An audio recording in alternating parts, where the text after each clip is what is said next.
Morning students, आज हम कवि शब्द इकारांत कवि शब्द पुल्लिंग करेंगे। आज हम इकारांत कवि शब्द पुल्लिंग करेंगे। तो हमें एक एक अकारांत, इकारांत, उकारांत, स्त्रीलिंग और नपुंसकलिंग ये हम कंप्लीट करेंगे। ठीक है, तो आज हम कर रहे हैं कवि इकारांत पुल्लिंग। अब इसको देखो ध्यान से। प्रथमा विभक्ति कवि ही, कवि, कवयः,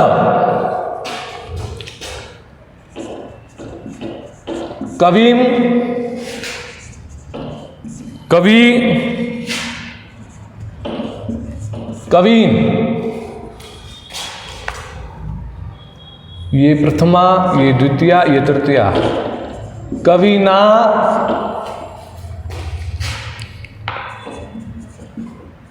कविभ्याम,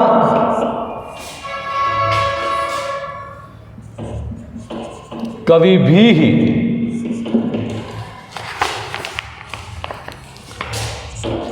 कवये, कविभ्याम, कविभ्यः,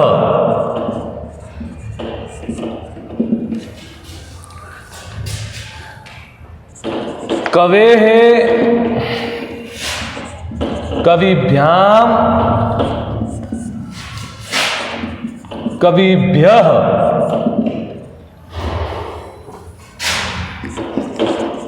कवेः, कव्योः, कवीनाम। सप्तमी कवौ,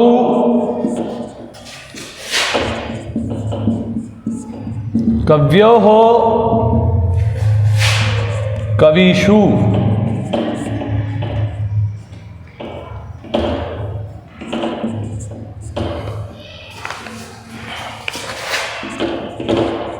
हे कवे, हे कवि,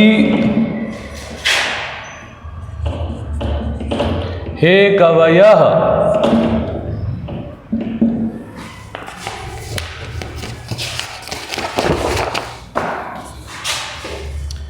अब आप ध्यान से देखें, मूल शब्द क्या? कवि इकारांत है, ह्रस्व इकारांत यानी छोटी ई की मात्रा है। ठीक है, तो कवि ही, कवि। अब द्विवचन, प्रथमा विभक्ति द्विवचन के अंदर बड़ी ई की मात्रा आ जाएगी, दीर्घ इकारांत आ जाएगा। ध्यान रखना यहां पर कवि, कवयः, कवयः। ये य क्यों आया? तो यहां पर भी संधि हो रही है, ध्यान रखना। यहां पर मूल शब्द है कवि, कवि का कवयः। ये य क्यों आया? क्योंकि यहां पर आ रहा है इकारांत, ह्रस्व इकारांत आ रहा है। याद करो, ई का य में, किसमें, कौन सी ऐसी संधि है जो ई जो है वो य में चेंज हो जाती है? याद करो, वो है यण संधि। कौन सी संधि है? यण संधि। यण संधि में ई का य बन जाता है, तो इसी कारण ई का य बना है। ध्यान रखना, यहां पर यण संधि भी घटित हो रही है साथ में, इसलिए यहां पर य आया। क्या आया है? य आया है, ध्यान रखना। और ऊ का क्या बन जाता है? व। क्या बन जाता है? व। तो जब हम गुरु शब्द करेंगे, क्या करेंगे? गुरु शब्द करेंगे, तो गुरु शब्द के अंदर गुरुवः, ये वो आता है, और वह भी यण संधि के अकॉर्डिंग आता है। ये बात ध्यान रखना। ठीक है, तो कवि ही, कवि, कवयः, कविम, कवि, ये दोनों समान। कवि, कवीन।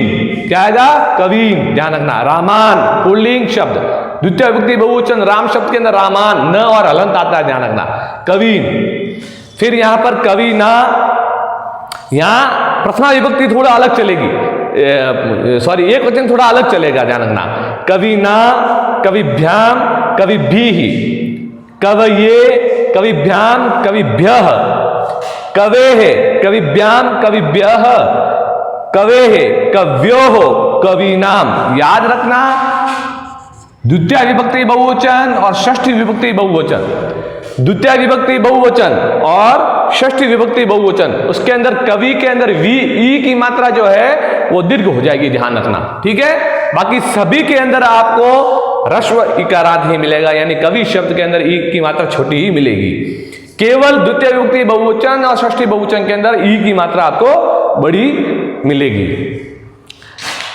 कवे है कव्यो हो कवि नाम कवौ, कव्यो हो कविषु, हे कवे हे कवि ही हे कवयः, विसर्ग को भी साथ में हमेशा बोलना चाहिए, ध्यान रखना, है ना,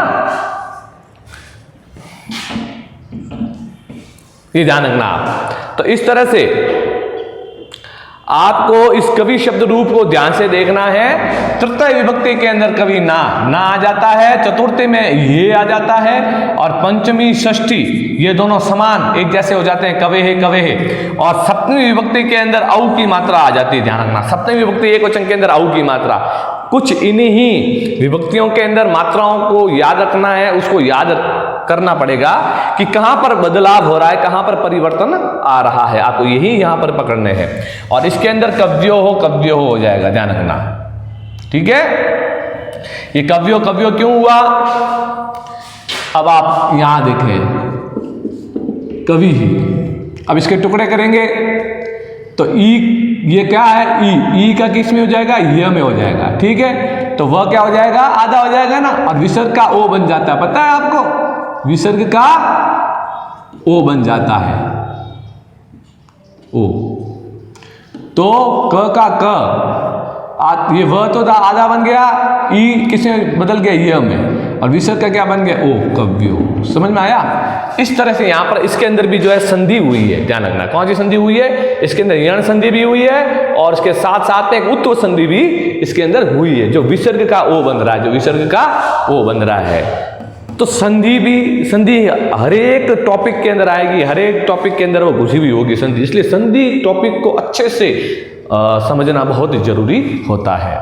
इसलिए यहां पर देखो कव्यो हो आया है, ध्यान रखना, कव्यो ऐसे बना है। तो इस तरह से आपको इसको याद करना है। बस आपका होमवर्क ये होगा, आपको इसे लिखें व कंठस्थ याद करें, ठीक है। यह आपका होमवर्क है। उसके बाद में हम अगला कोई शब्द रूप लेंगे। Thank you.